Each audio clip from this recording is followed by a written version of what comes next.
Hello and welcome to the Chapter 1 Part 2 video notes.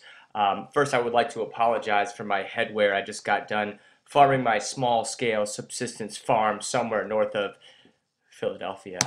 Hey, here's the deal. This is US VA history. So we're going to have to talk about Virginia and we're going to have to talk about the US. At this point, the colonial, soon to be US. So first, let's start with Virginia. Cut Virginia in half.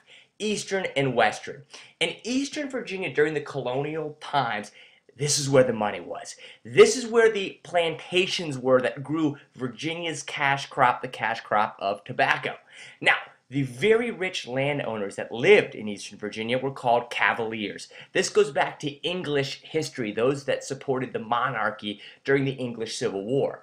All you need to know is this was the name of the people that the king gave great land grants to in Virginia. Now, as you can see on this plantation here, this is low land, not mountainous, low. So think rich, think good land, think Cavaliers, and think tobacco in Eastern Virginia. Totally different in Western Virginia. This is a modern day photo, but it gets the idea of small scale subsistence. That means just farming to get by, to survive, farming in Western Virginia.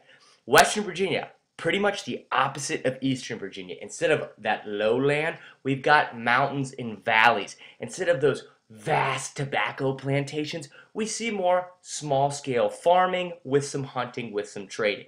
All right, so that's Virginia. Let's talk about the colonies themselves. The southern colonies, the key to that economy, meaning how do they make their money, is three cash crops. Think of it as TRY, T-R-Y. The T is for tobacco. Tobacco's in Virginia. The R is for rice, seen way down south, especially in the Carolinas. And the I is for indigo. Indigo used to make a dye. What about the middle colonies? Well, the middle colonies' two big economic factors are going to be shipbuilding and farming. Think bigger farming and farming for wheat, all right? Now also, the middle colony is going to develop two really big cities. And those cities are, and they're still to this day, New York City and Philadelphia. The middle colonies have a strong middle class. If you start off with not a lot of money, you can make a lot of money in the middle colonies, more so than in the southern colonies and in the New England colonies. New England colonies' main economic factors are going to be lumbering, shipbuilding, and fishing. If you think about, those are all related. You got to have a boat, you got to have lumber. Once you're in the boat, why don't you go fishing? Now, New England also has small-scale subsistence farming. Now, the key, every year, at least 45 students will come up to me after class and say, "But Mr. Spicer, why is it different? They should all grow the exact same thing." Well, of course you know, geography is the key to the economy. What about society? Southern society is family-based. If you were born into a very well-respected, very rich family, you were good. If you were born into a more poor family, it was harder to move up. Remember, the South didn't have the middle class that the middle colonies did. It was based on land ownership, okay? You want to have money, you got to own land. The people in the South tended to be stronger, have a stronger allegiance to the Church of England and had the closest social ties to Great Britain. So despite whatever's going on in New England and the middle colonies, those in the southern colonies wanted to be more like the people back in London than anywhere else in America. Middle colony, I want you to think diverse. Think there's many things happening in the middle colony. In Pennsylvania, you've got Quakers. In New Jersey, you have Presbyterians. In New York, you have Jewish and Huguenot colonists, okay? Now, the middle colonies, partially because they were diverse, were very tolerant. Compared to the other colonial groups, if you are different than the majority of people, they're going to be more accepting. Now, the most intolerant is going to be New England society. Remember, New England society is Puritan. It is very, very, very much based on religious standing. If you are a dissenter, they're happy to kick you out, which is what happened to Roger Williams when he was kicked out of Puritan, Massachusetts, and went off to Rhode Island. Another thing, the Puritans believe what today we call a Puritan work ethic, which means if you work hard, good things will happen to you. Right now, you are living out the Puritan work ethic. By watching this video, you're going to do so much better on this test. You work hard, good things happen to you. What about politics? Very simple. A legislature is, remember, a group of people that get together to make laws. Now, there were colonial legislatures in the South, and the planters, that means the guys that owned the plantations, dominated these colonial legislatures, okay?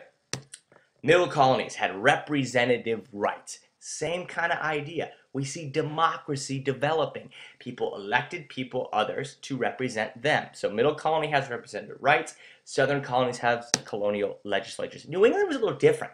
New England had town hall meetings. This is a form of direct democracy. We're talking going all the way back to Athens, going back to Greece. Town hall meeting. That's just it. It's the hall in the middle of the town. Everybody can show up and everyone can voice their opinion. Direct democracy, majority vote rules. Majority rules. All right, let's shift gears. Slavery in the Americas. As we know, the 13 British colonies is going to have a slavery issue. And it starts with, in 1619, the Africans that are brought to Jamestown. Now, they were indentured servants. They were not officially slaves. But we are going to see a ton of slaves come to the Americas, all over, but especially in the South. Why especially in the South? Well, the South needed cheap labor source. They went to indentured servants, and then they went away from indentured servants towards slavery because they needed a labor source that would work the tobacco fields, the rice fields, and the indigo fields. But slavery, horrible, horrible way to go, especially when you consider the Middle Passage. Take a look. This is a boat that would have been leaving from Africa to the Americas, packed tight with enslaved Africans. Here's the triangular trade. The most important part is right here, following the bottom. This red line was the Middle Passage. 1/3 of people on the Middle Passage died on the way over. And when they came to the New World, they immediately were entered into the slavery system. Now, back up real quick. Think about this. When the British colonies turn to slavery, there's a slave issue. And when the British colonies become the United States, slavery is going to go more towards the South. This is going to plant the seed that will eventually lead to the Civil War. Pause on that. Let's talk a little bit about mercantilism. Mercantilism is very simple. It is the idea that the mother country, and if the British colonies are what we're looking at, that would be Great Britain, needs to make as much money as possible. Mercantilist theory says you should export more than you should import. The way that mercantilism worked in the British colonies was that the colonies had to send raw materials to Great Britain, taxed them all along the way, and made those raw materials be brought over on boats. And then once they were in Great Britain manufactured materials and sold them back to the colonies. This is Great Britain grabbing some control on those colonies. And as you know, they're not going to like that. That'll be chapter 2. All right, last thing, the Great Awakening. In the mid-1700s, we see an explosion of religion in the colonies. Well, what was that about? Well, first of all, we know that it exploded because there were more churches and church attendance was higher. Now, there were powerful, powerful sermons, homilies that were being given by different preachers. Jonathan Edwards was a big one. In a religious revival exploded in the Americas.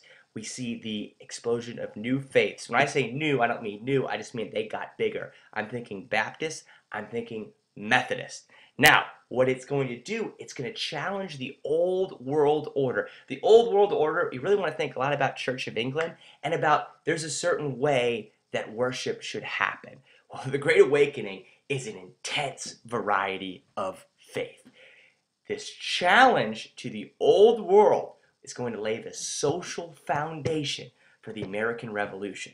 Because during the American Revolution, the colonists say, you know what? Forget you, old world. It's time for a new world. And the first time we see this is the Great Awakening, that explosion of religion, mid-1700s, new faiths, on the map, Baptist and Methodist, challenging the old world order and laying the social foundation for the American Revolution.